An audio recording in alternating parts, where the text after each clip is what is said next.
Kāore pea he kaupapa pai ake I te kapahaka hei whakakapi wa tātou mahi mo te wiki nei. Me te aha, he kaupapa a tāhua I whakatūria ki Turanganui a Kiwa.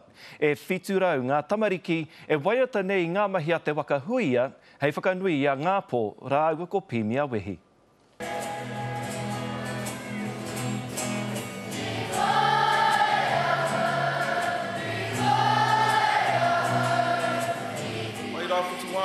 Ai rā whitu tangata.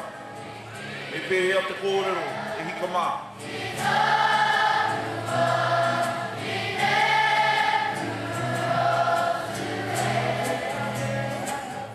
Mum and Dad made a pact. Dad was a sportsman. He sent to Mum to come and play sports with me.